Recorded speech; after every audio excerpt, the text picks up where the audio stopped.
G'day guys, we're in Melbourne. You probably expected to see us in Adelaide. Hello my dear. Morning. Do you want to explain to everybody why we're no longer in Adelaide? Oh yeah. So in the last video you heard that I hurt my back a little bit, so we wanted to take it easy.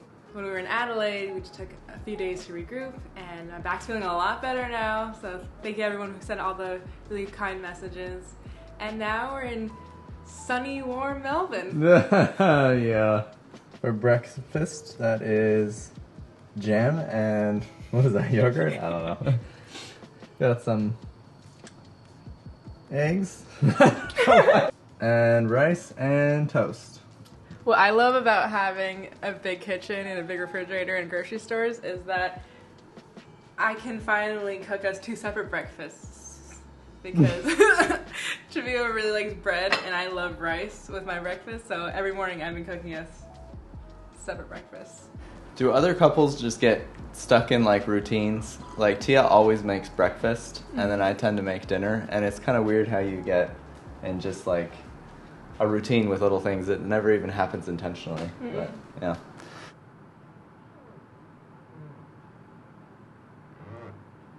Dude, come on. You have to be positive. There's no sunshine. I don't know.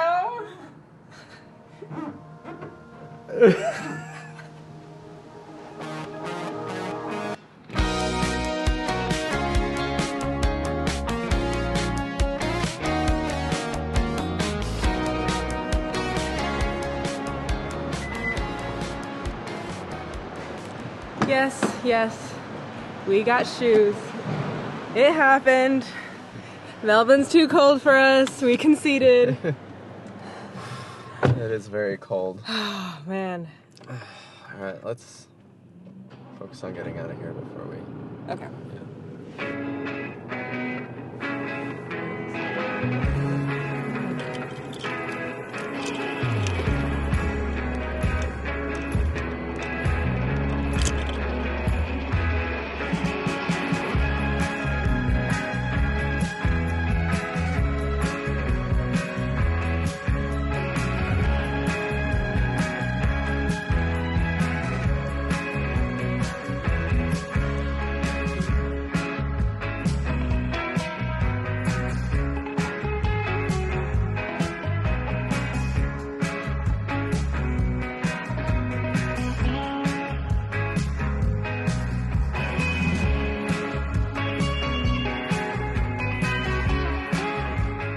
We got here pretty late last night. Luna's getting low on fuel, so we're trying to find a petrol station, servo as it was. But Melbourne is so cool. I was reading the other day that Melbourne has more skyscrapers than the entire state of California. Nuh-uh. Yeah, isn't that crazy? Nuh-uh. Yeah. Wait, really? Yeah. More than LA? More than San LA, Francisco? more than both of them put together. San Diego, yeah. I don't know if San Diego has skyscrapers, actually. But yeah, that's, I just thought that was pretty cool. It feels like a huge city. Mm-hmm. It is a pretty big city, but 5.5 million people or something, but it feels like a massive city. It's really cool. I have some bittersweet news, you guys. This is our last drive in Luna.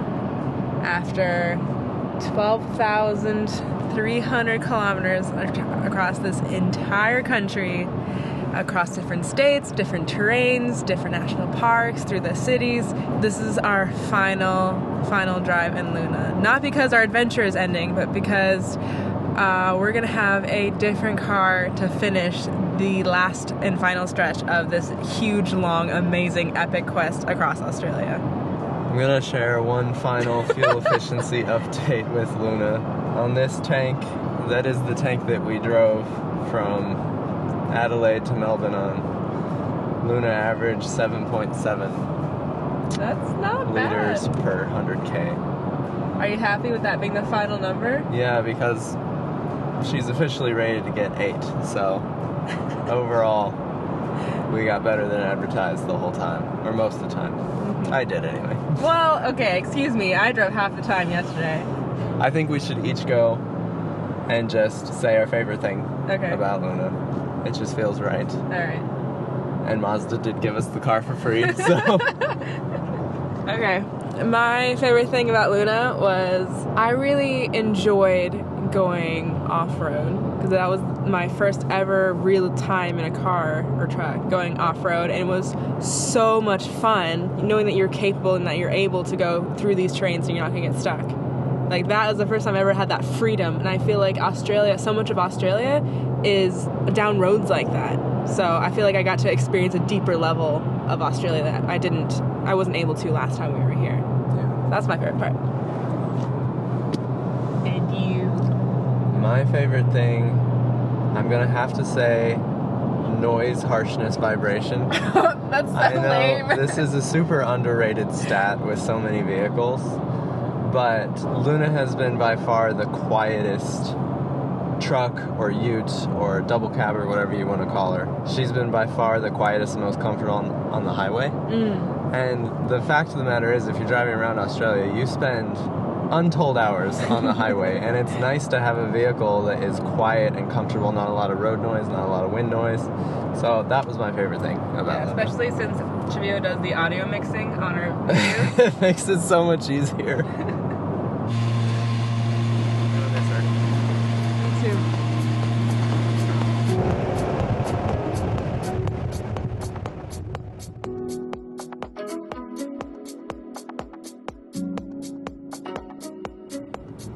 Okay, the address is taking us here. This does not look like a Mazda dealership. I don't know really what to expect. Do I look nervous? Yes, you do. You're supposed to lie to me in those situations. No, you look nervous. Okay, we're parking. We're a few minutes early. We're gonna let you guys know how this goes.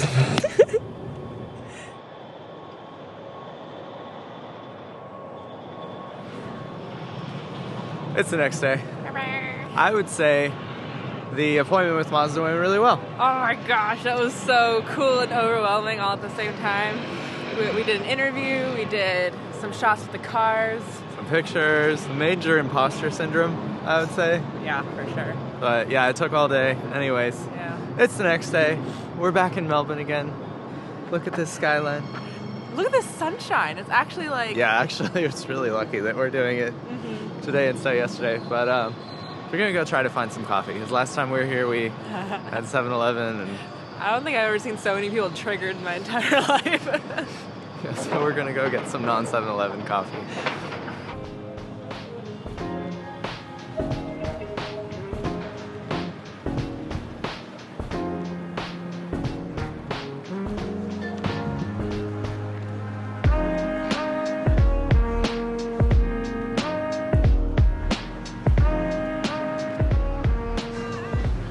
Update. We're not in a coffee shop. We're in Daiso. It's a Japanese brand. It's basically like a dollar store. Can never pass one of these without Tia shopping. Thought you were here for a phone case. Oh, this is for you. I am here for a phone case.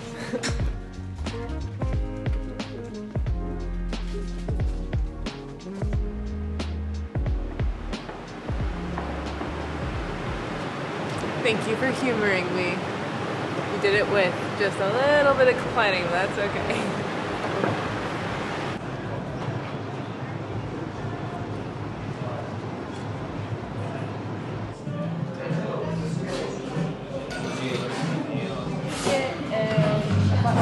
Flat white, sure. With oatmeal? With oatmeal, yes.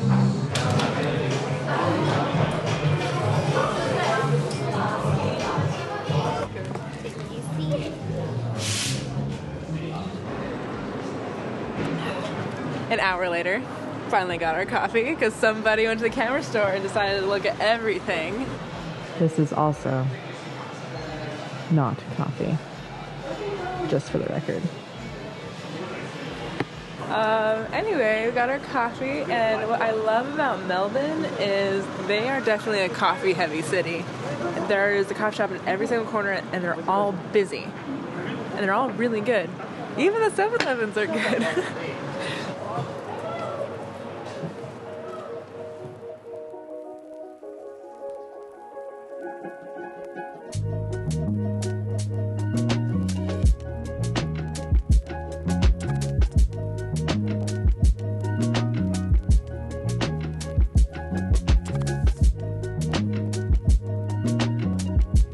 This market is so much busier than the last time we were here.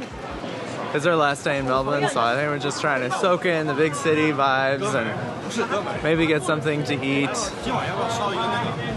Try to get through this whole area without too much anxiety, you know. You can do some of those things. It's so much busier here, isn't it? Yeah.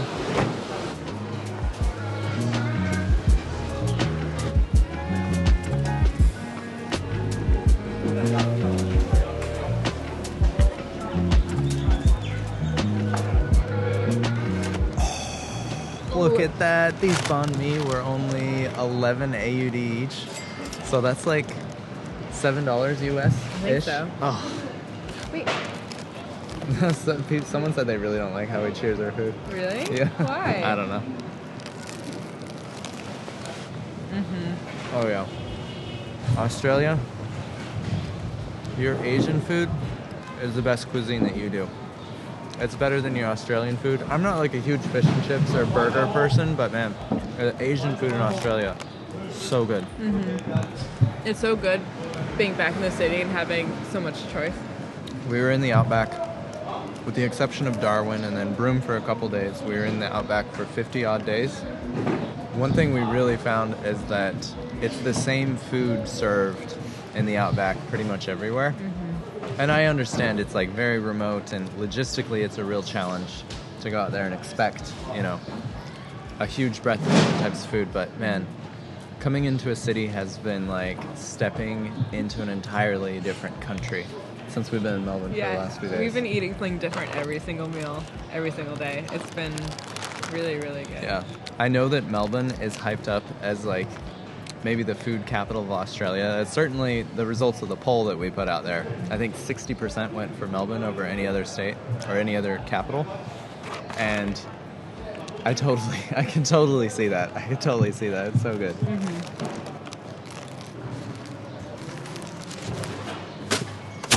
Okay guys, I was a little hangry. I feel better now. I feel like I was very harsh on Australian cuisine. What I meant to say is I can enjoy a meat pie, beetroot burger, that type of thing. I just appreciate the variety. Yeah. That is by far easier to find in the large cities, which makes sense. Yeah.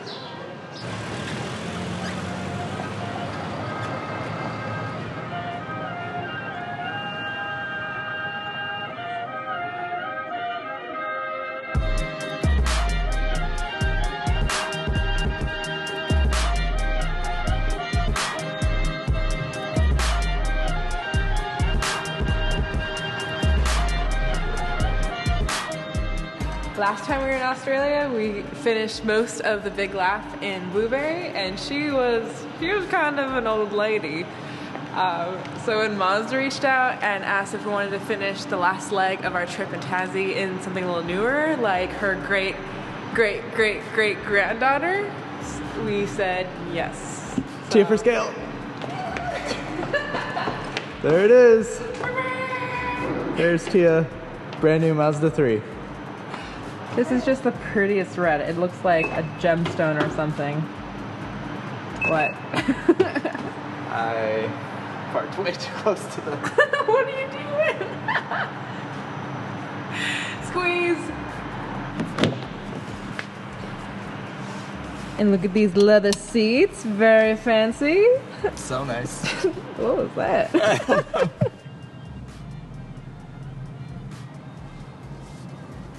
Parking was $22.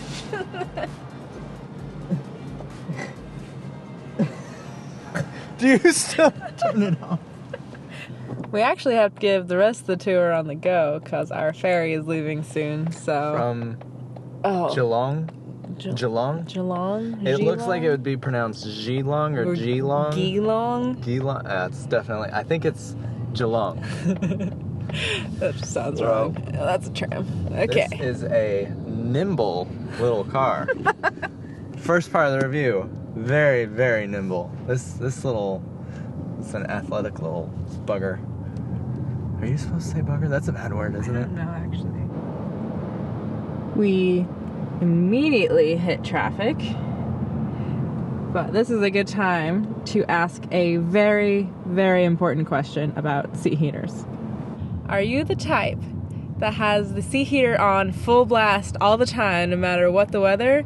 Or are you the type that just never has it on, no matter how cold it is? I'm gonna let you guess. There's the third type, What's where the you're third just type? a normal person who puts the seat heater on when it's cold outside. No, the Why seat would you heater have a is seat heater? always on because it's a well-known fact that those who have warm buns have a good day. Have the clearest heads. I don't know. Anyways, I just like heated seats. There's a heated steering wheel too. Nuh-uh.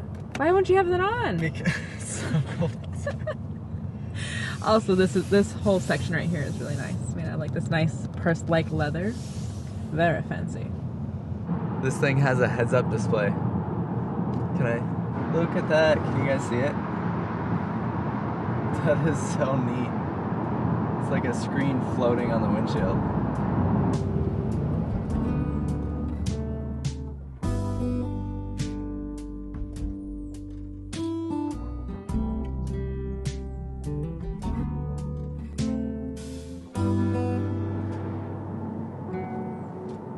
Oh, there it is. Is that it? Yeah. Oh, I it's wonder what all right those there. big silos are. Oh, like to the side there? Yeah. Oh. Hello, how you going? Hello, good. How are you? Good. Just the last 3 digits, the top right hand corner All there right. for me. Just up here to security for me. Cool. Thank you. See you later.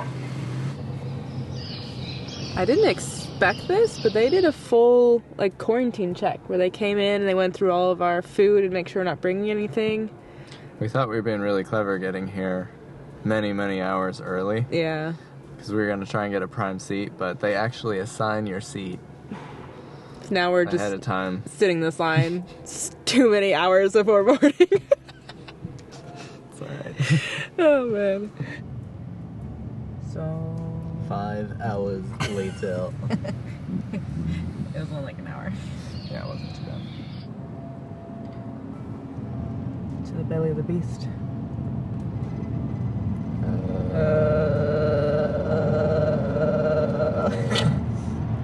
Quality content.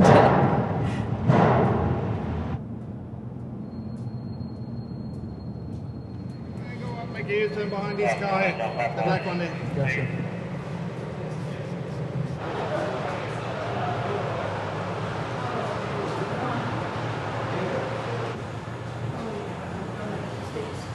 When the thing closes, that means no one gets in the lift.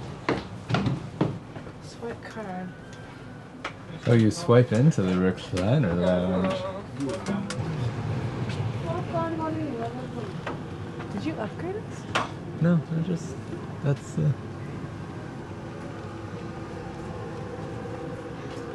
we're row H, I think.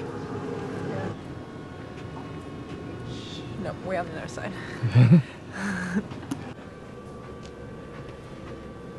Welcome to our abode. You have a room tour. Okay. This is kind of like an airplane seat, but this ferry is going to take 12 hours. It's 6 p.m. to 6 a.m. And you can spring for cabins, but we didn't, because why would you when you have all the luxury you need right here?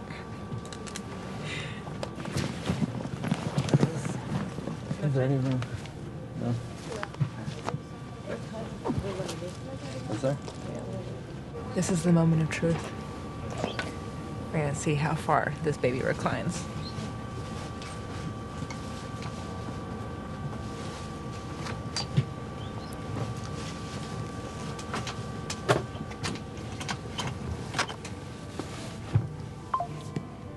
Am I missing something? Maybe it doesn't go all the way out. has like feels like I have like tractor handles down here.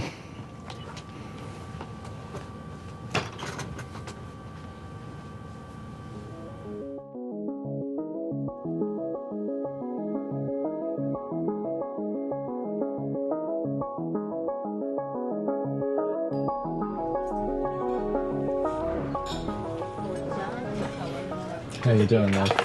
Good. Are you anxious? No, I'm good. I'm good. This is our first buffet in Australia, so there's that. This was $30 Australian per plate, and they had different salad options, different base options like rice or bread or whatnot, and then pork and chicken. So I think we loaded up pretty good. And he also got drinks. This is ginger ale. We actually had cooked ourselves dinner for tonight. We had chicken and rice, so then we left it in the car and we're locked out of the car.